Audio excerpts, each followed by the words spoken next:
Okay, recording. Okay, we are live for another episode of the Rap Thought Podcast. Matthew, Brandon, we are here.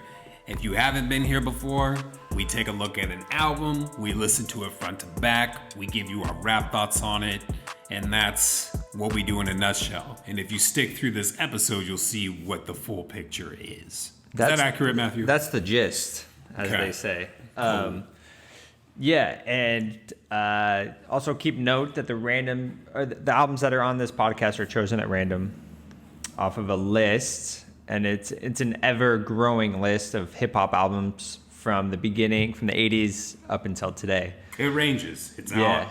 And we're about to enter into 2021. By the time this episode comes out, I think it will be 2021. It will.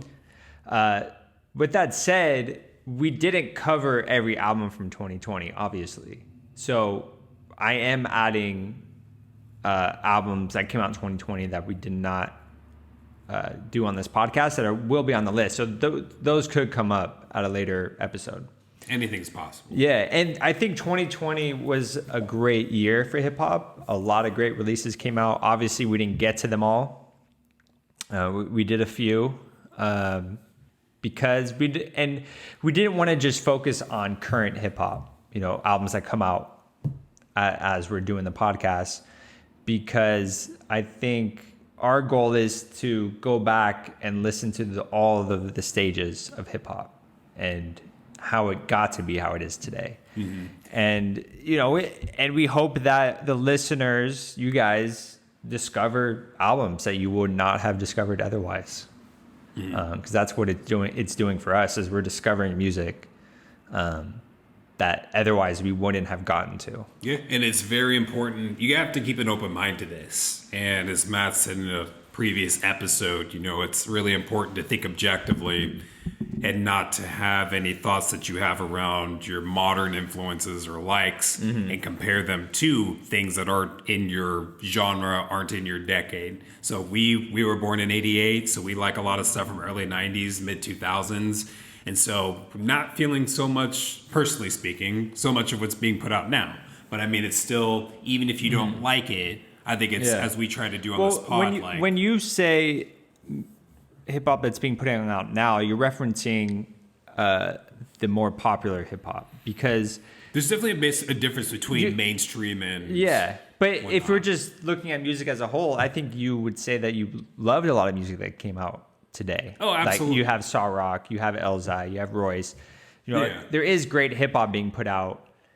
Is it the most popular? No, but look at the Grammys, the nominations. Royce, D Smoke, Freddie Gibbs, all got nominated for best albums of the year. Yeah, no, that's an important point to make. Of I think it is more of what's pop mainstream music.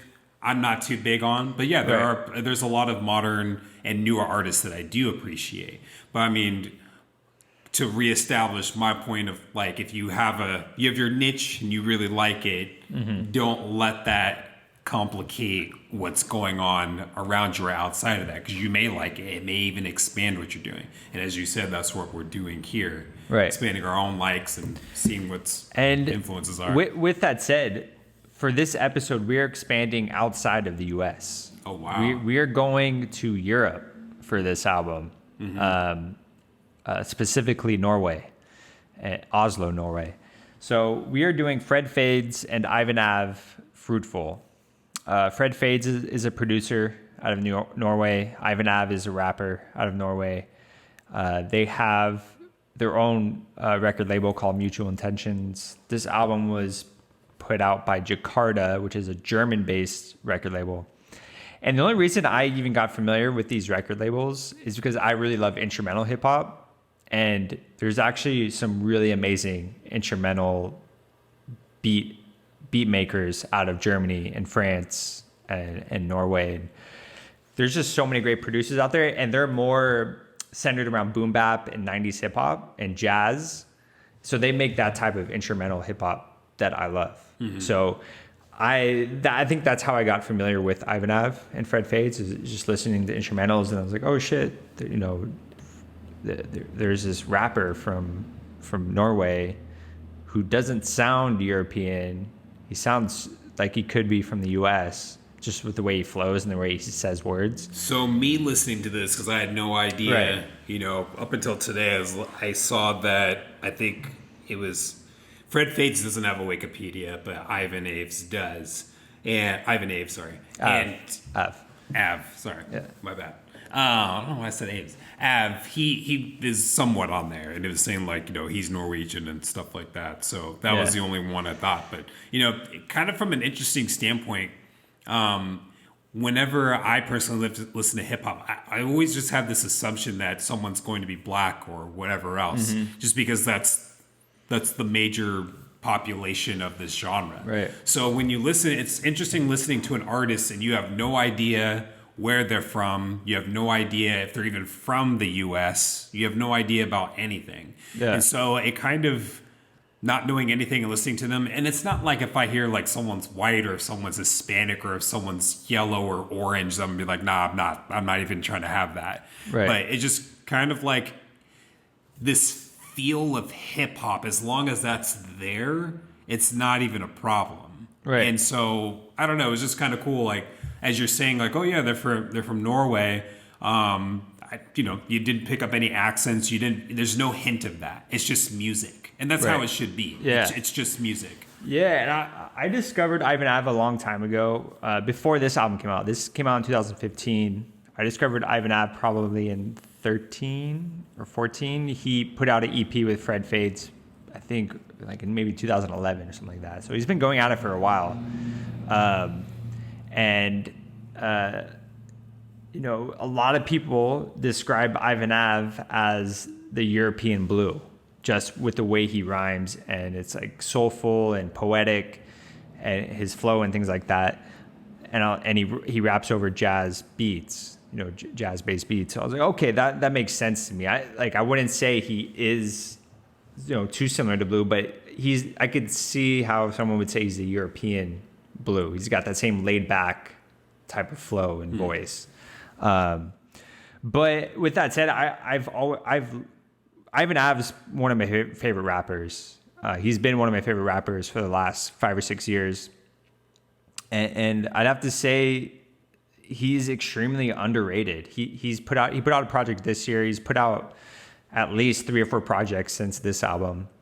For me, he's one of the better white rappers out right now, to me, personally. I couldn't name too many other better white rappers that I listen to. I mean, I kind of am, for me, I'm like expanding beyond that, where you don't hear too many European artists. And if you do, it's usually in a different language. So I'm already checked out. Yeah. Or it's UK rappers. There's plenty of those that we get exposed to, but not from, Norway, from the Scandinavian countries. Yeah. So with that, like, I was like, all right, for some European rap, which I have no familiarity with it at all, I'm like, this is off to a good start. Like, I'm down with that. So I don't know. I mean, is this where we jump in, or before we jump in, I actually have something for you. Yeah. You gave me a Christmas gift before we started recording, and I have a Christmas gift for you as well. And you were waiting to this album to fucking do it? Yes. So weird. So this is your Christmas. Oh, whoa. Okay. So I'm gonna hold it right here. We get a picture of that. No, I'm doing this. So this is yours.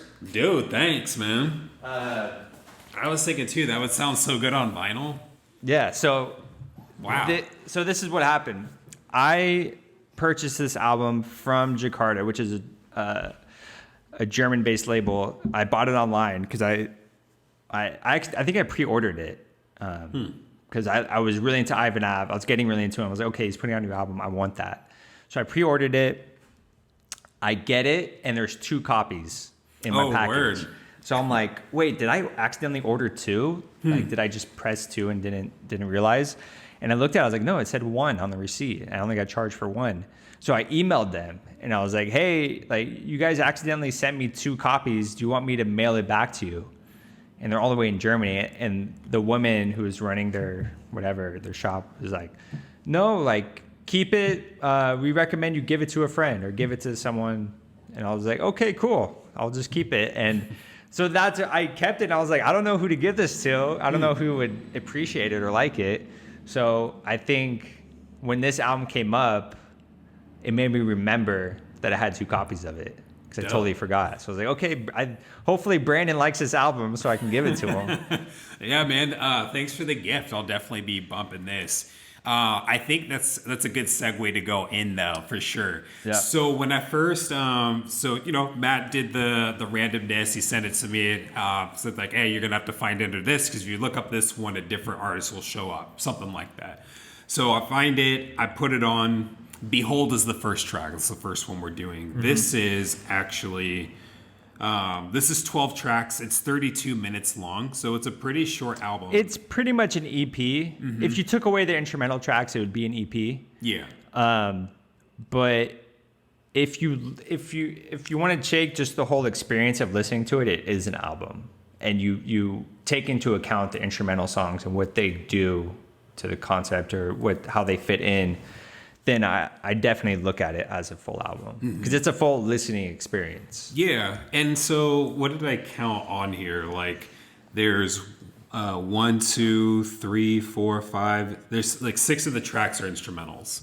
Yeah. And so when I first played this, Behold is mostly an instrumental. Mm-hmm. And I was like, I don't know about this. Yeah. And I have to say, like, I like the jazz in the background, but it was that like weird synth.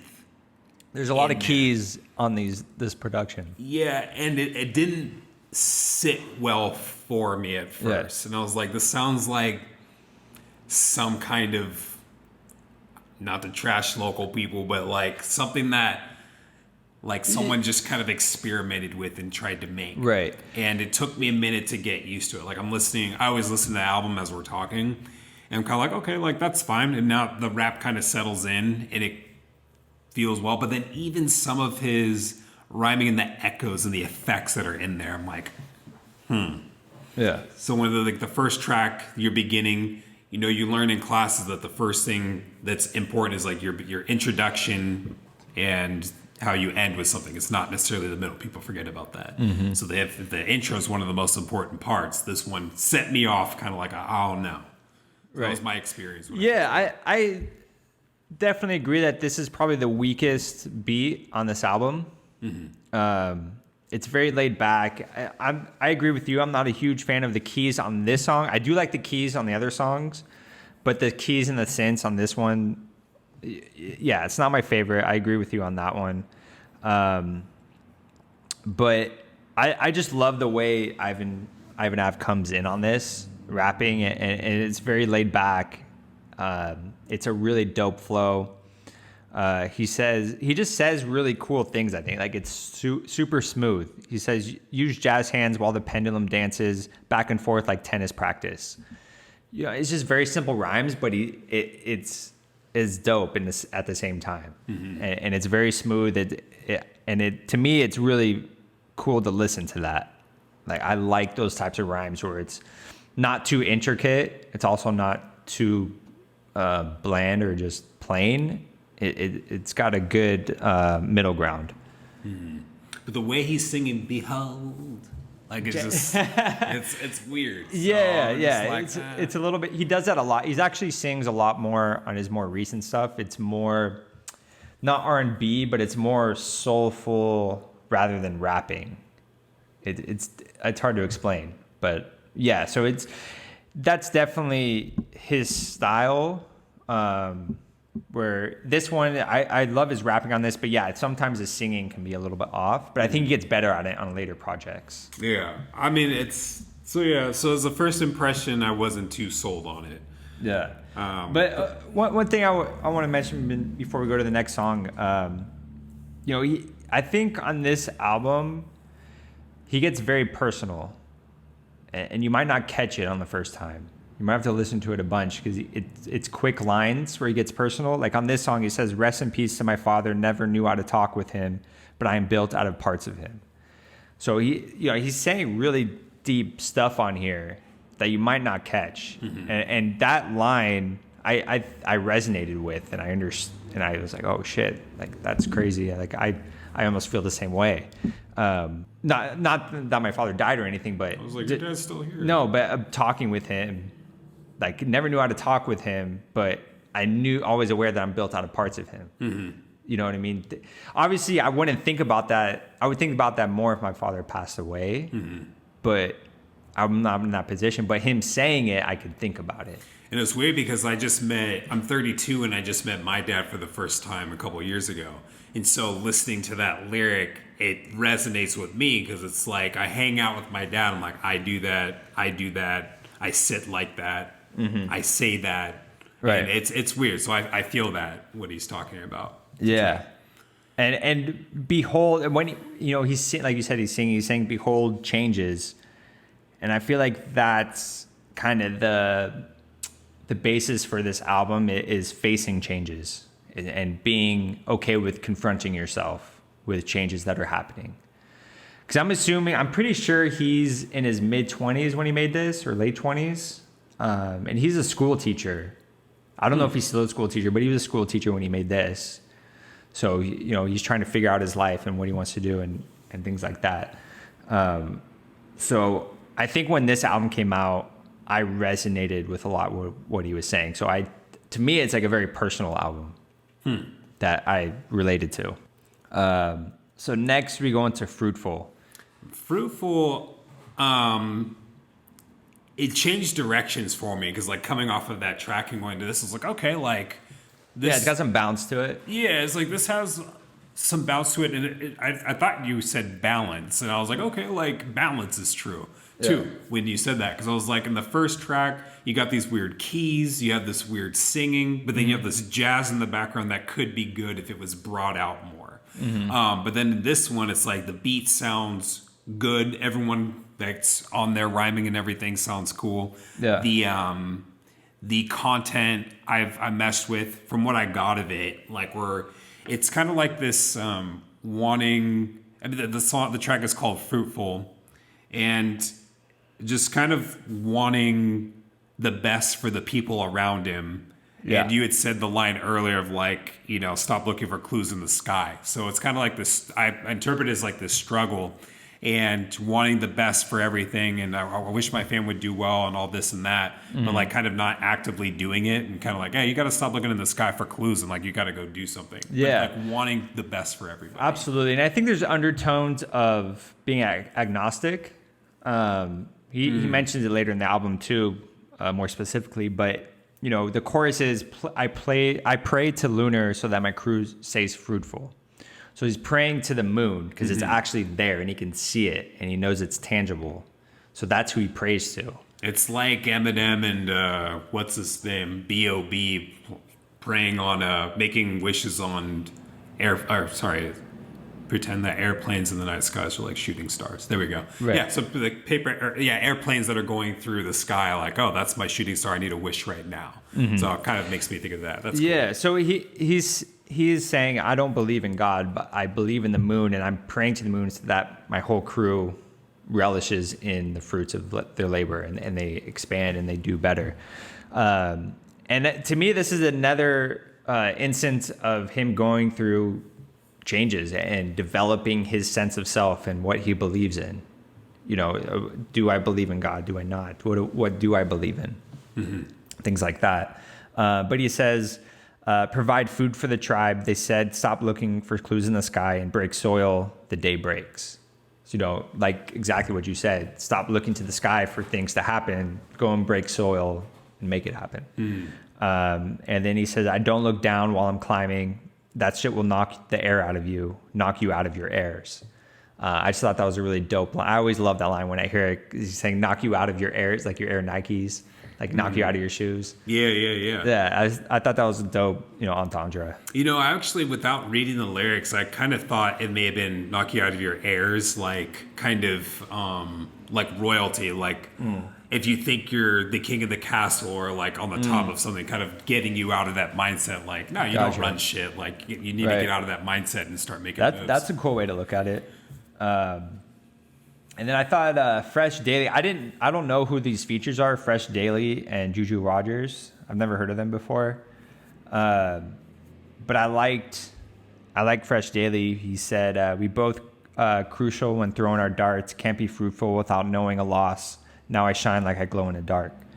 So just referencing that, we're throwing our dart, like we're choosing what we want to do and where we want to be. But we also recognize when we lose, we can still gain from that, and we can learn from our mistakes and our failures.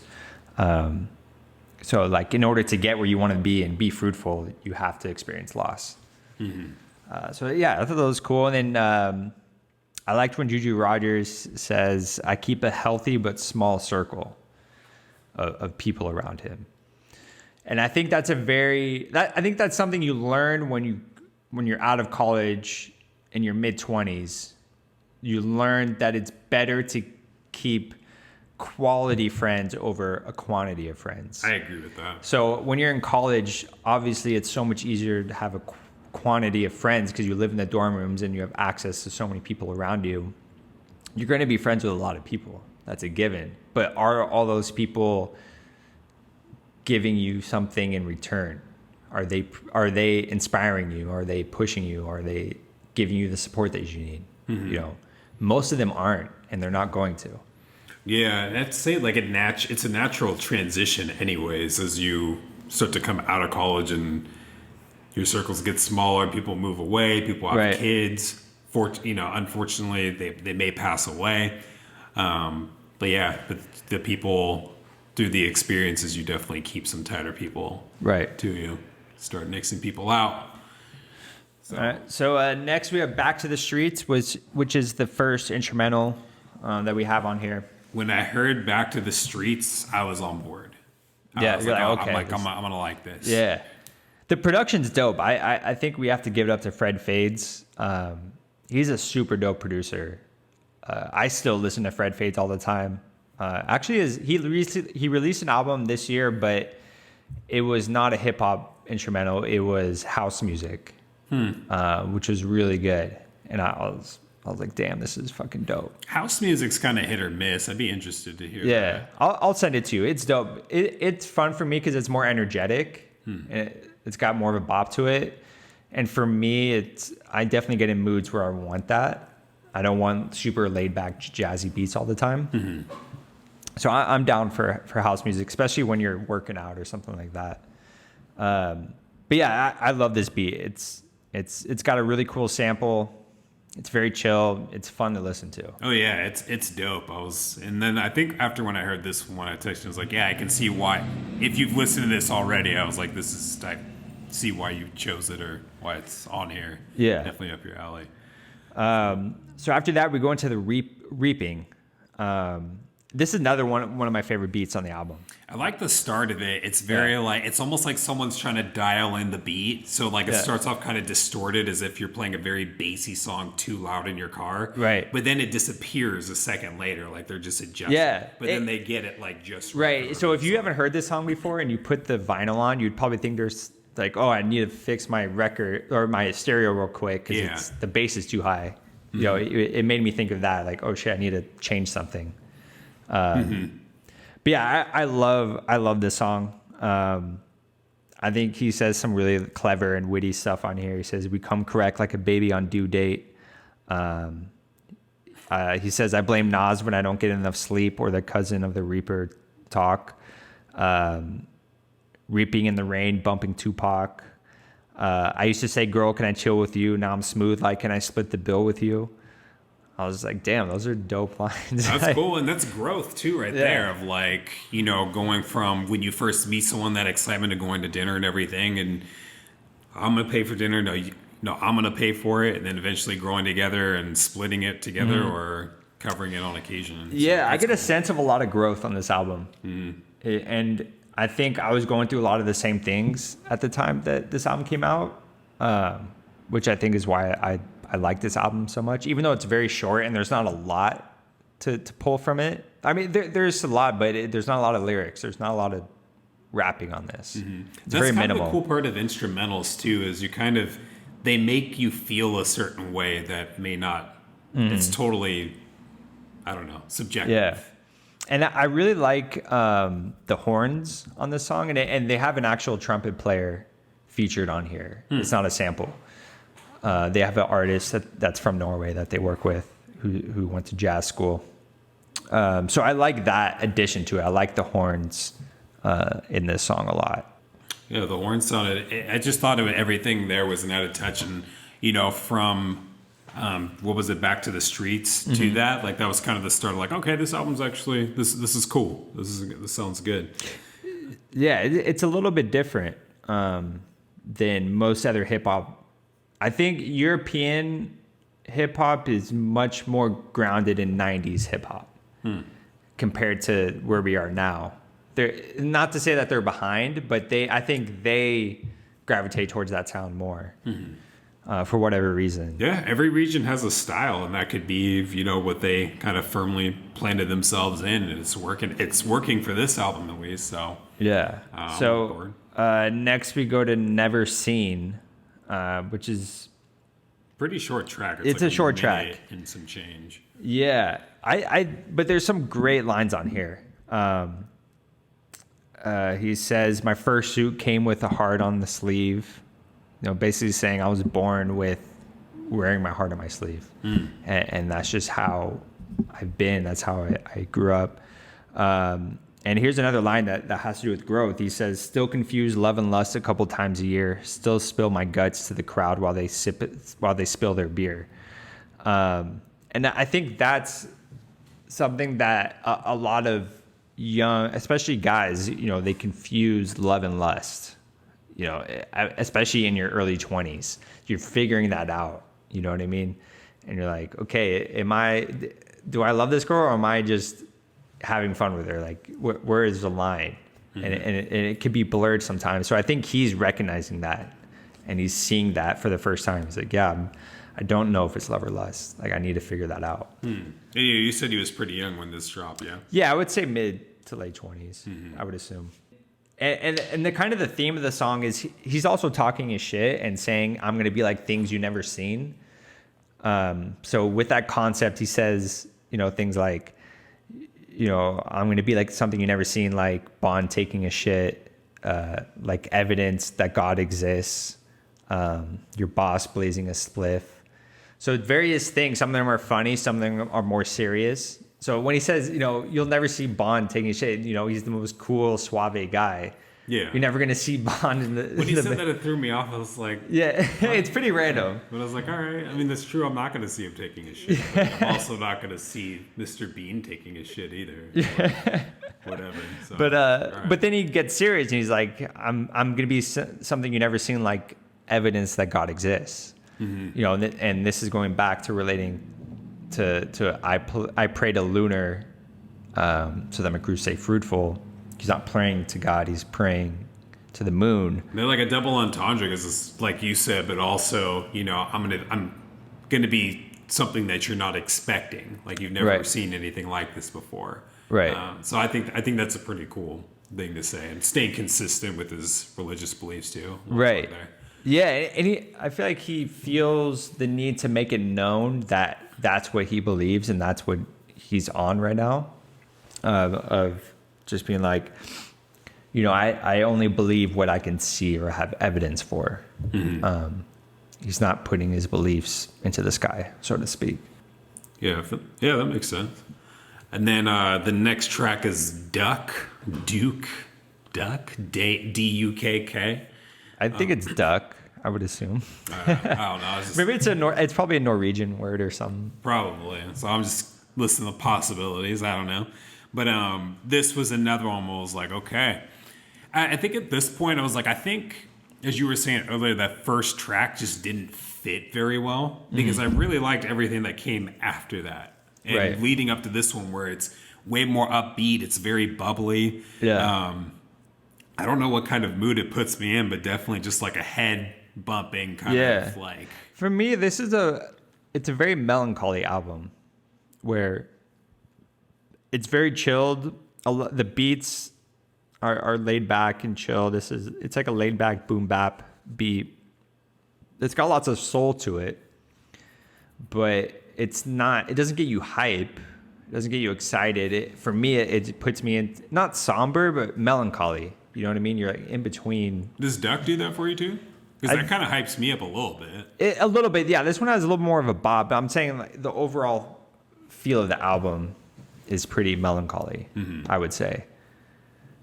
And I have to, a lot of times I almost have to be in a certain mood to listen to that type of music. So like this album, I'd have to be in a certain mood to like really like bump it. And at the time when it came out, I think I was more into that. So I was bumping this all the time. Was it like a good mood or like I'm kind of like an angsty teenager kind of like? No, it's a melancholy mood, but listening to this helps me feel better. You know, not better, but it makes me feel like it makes me feel good to listen to this. I don't know how to explain it, but yeah, I do feel it doesn't put me in a bad mood. It doesn't make me feel worse about myself. It makes me feel better.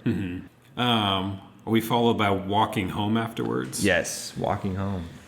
I don't know, like you're gonna have to correct me on this, but kind of things weren't really going too well with the girl, it seemed like, and kind of walking home and thinking about where he's at in life. And yeah, that's what I was saying. This song's more melancholy and somber. Yeah, it's like really reflective of the situation and what's going to happen, and soaking it all in. Yeah, something went wrong with his girl. He's walking home. You know, he says a couple cuties in my phone that I shouldn't hit. And then he starts talking about how there's some cops that are driving behind him, and he wants them to just keep going and not give him trouble. He doesn't want to deal with that. After the he probably shouldn't have hit too. Right. Yeah. Kind of. So he's walking home, you know, not wanting to deal with shit, but then he's thinking about all the stuff he needs to do and things that are going on in his life. You know, he's like, tomorrow I might feel blue, but he's touchdown supposed to play that new venue. You know, he's saying, I might feel down tomorrow, but I got to be hype. I got to bring myself up because I'm playing, I'm performing at a show. So I have to bring that energy. So he's like, okay, how am I going to find that? He's worried about not having the right energy to perform, which is, it's cool. It's something that we can all relate to. We all have those days where we're just like, man, like, how am I going to do that tomorrow? Like, I don't feel like doing it or whatever it is. You know, like, oh, I got to go to work and do this presentation, but I don't feel like it. Like I'm going to be in a bad mood or something. Been there. Definitely sleeping on assignments I shouldn't have. Damn. But I think we've all been there. Yeah. But it's a cool track. I like the beat to it too. It's I think it fits with the mood that he's rapping about. Right. I have to say, like, the production with the lyrics is a good relationship. It's a good chemistry together.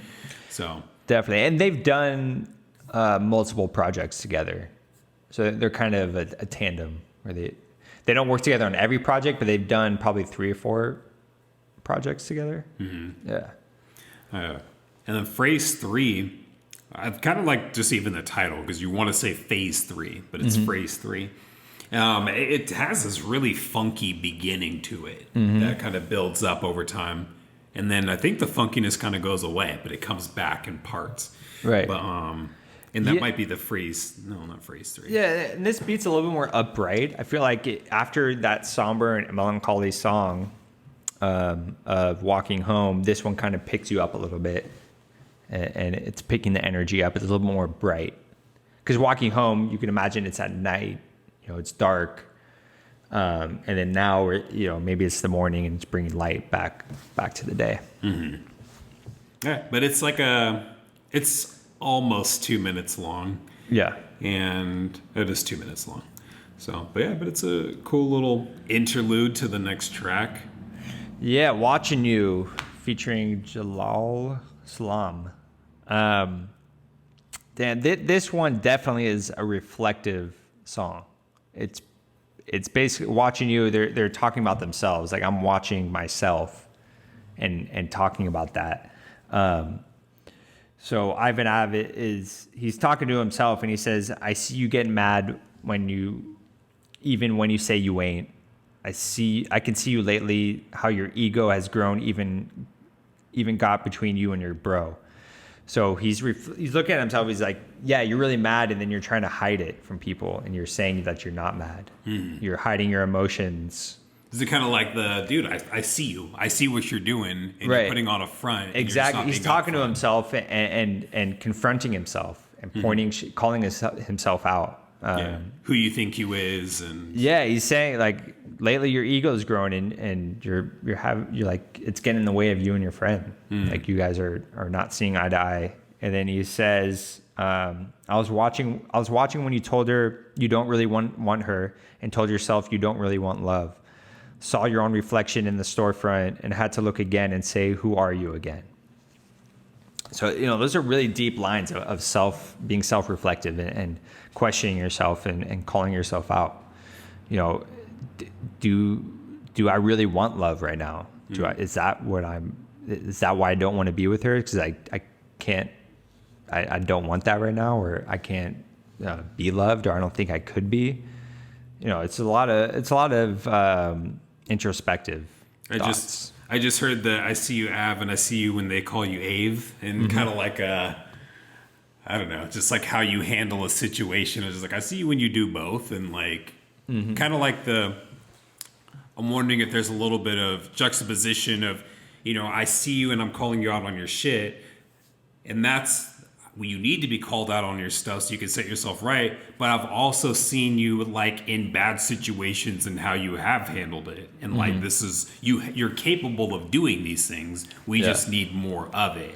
So I'm wondering if that's kind of what was going on in that second verse a little bit. Yeah, I think, and he finishes off by saying, maybe you're too hard on yourself though. Maybe God had something special.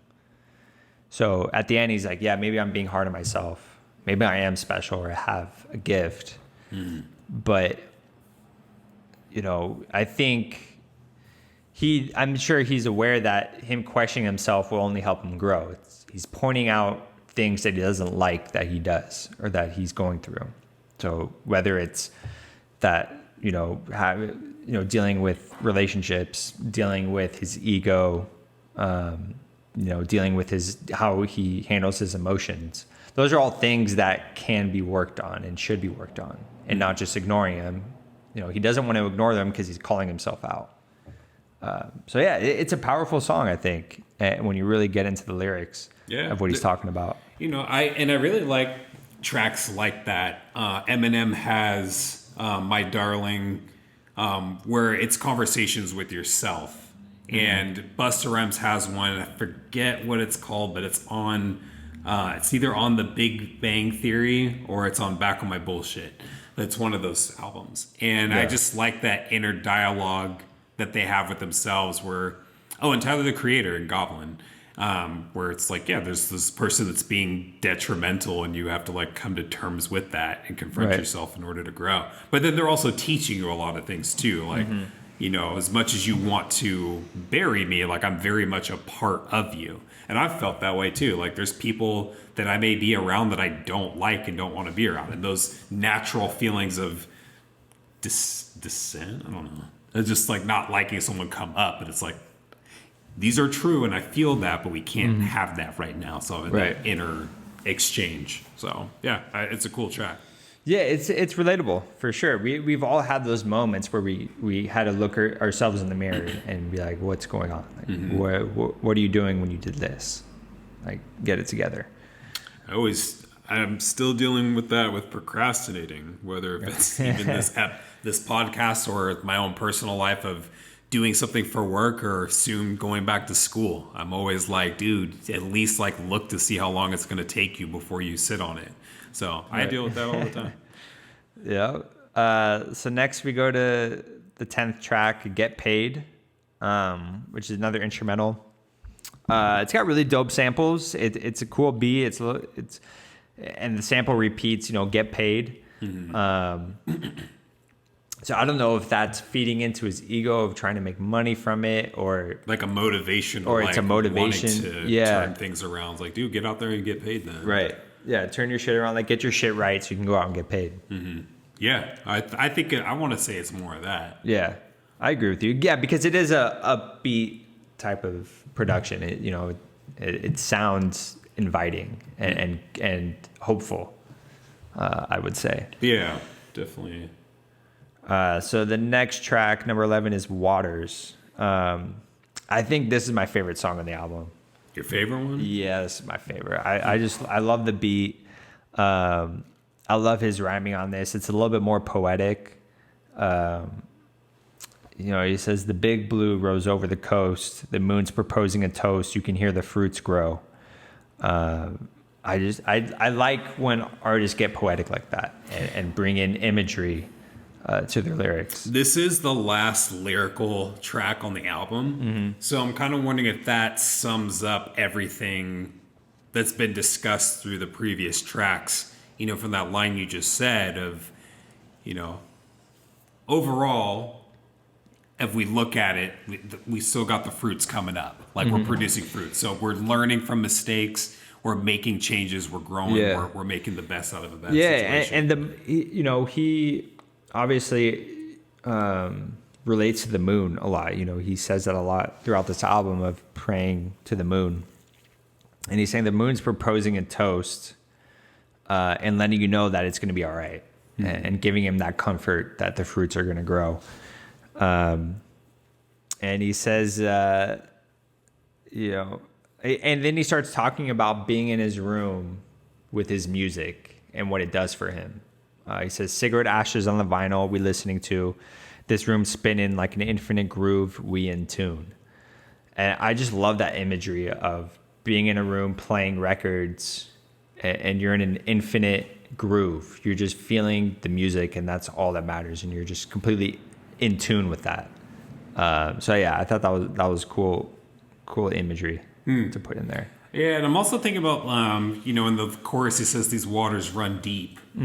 And waters, oh man, there's an artist who has an album that's referring to waters.